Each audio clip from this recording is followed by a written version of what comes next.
So friends, today we are going to review a latest movie which is released on an OTT platform, that is The Mehta Boys, and this has been released on Prime Video. इस movie में main actors हैं Boman Irani, Avinash Tiwari and Shreya Chaudhary. Avinash Tiwari and Baman Irani play the son-father duo, and Shreya Chaudhary plays the girlfriend of Avinash Tiwari's character. Now ये जो movie है ये हमारे as old theme है father और सन के बीच में प्रॉब्लम्स के ऊपर, और ये थीम पहले भी बहुत सारी मूवीज़ में एक्सप्लोर किया गया है, latest one being Animal. So here also father and son have got some problems and they have not talk to each other. एक दूसरे से बात नहीं करते हैं, एक दूसरे से कम्युनिकेट नहीं करते हैं, and as a result they don't know exactly कि how to sort out their issues. अब प्लॉट मूवी का अगर हम डिस्कस करें तो plot is that Avinash is a workaholic architect who is working in, जो कि मुंबई में है, एंड मुंबई में ही इज़ डूइंग हिज जॉब. थोड़ा सा अंडर कॉन्फिडेंट कैरेक्टर प्ले किया है उन्होंने, जिसमें वो उसके बॉस की एक्सपेक्टेशंस तो हैं लेकिन he is not able to fulfil the expectations of his boss.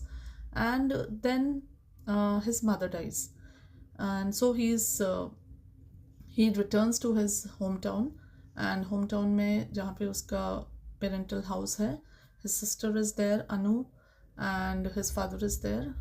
So there are scenes very subtly they tell about the problems between the father and son. जैसे जब वो घर में enter होता है तो वो gate नहीं खुलता है. It is planned that after completion of all the formalities, Baman Irani will go to America with his daughter, लेकिन due to some issues he is not able to go and he has to stay with his son for 2 days. Now this is a situation where जहाँ पे ये एक दूसरे को देख भी नहीं सकते हैं, वहाँ पे इनको एक दूसरे के साथ 48 hours साथ में रहना है, and then the chaos starts. So एक दूसरे की छोटी छोटी चीज़ें दोनों को पसंद नहीं आती हैं, जैसे फादर की कुछ एक्टिविटीज़ हैं, कुछ एक्शंस हैं जो बेटे को पसंद नहीं आती, बेटे की कुछ एक्शंस हैं जो फादर को पसंद नहीं आती है, and this results in a accident and loss of suitcase and many other things.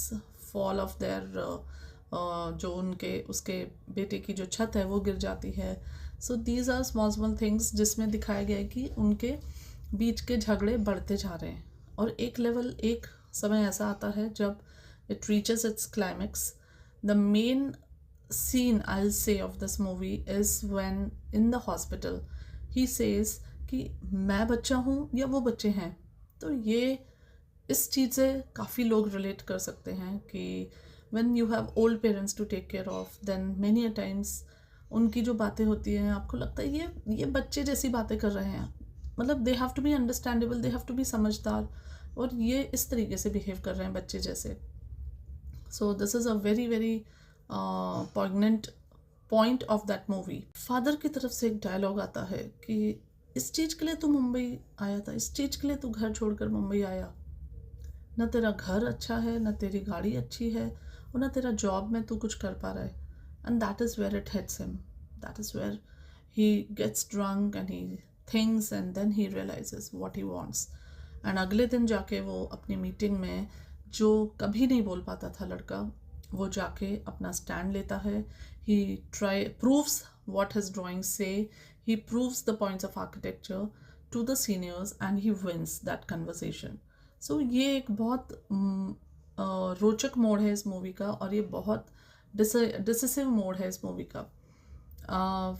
After that he goes to his father, he shows that he has finally found his calling, and then he shows the designs to his father, and his father says never say sorry to your father, never say sorry. So that was there was one more thing he says कि parents अपने बच्चों को डांटते हैं तो इसलिए नहीं कि वो उन्हें डांट रहे हैं, पेरेंट्स अपने बच्चों को डांटते हैं क्योंकि उन्हें कुछ सिखाना चाहते हैं. तो कई बार बच्चों को अपने पेरेंट्स की डांट में ऐसा लगता है कि ये हमारी बात को नहीं समझ पा रहे हैं, लेकिन actually they have a world of wisdom, they have years of experience, and उसके कारण उस एक्सपीरियंस के बल पे वो अपने बच्चों को कुछ बताना चाहते हैं. They don't want them to fall, they don't want them to make the same old mistakes which they have made. So this is the crux of the story.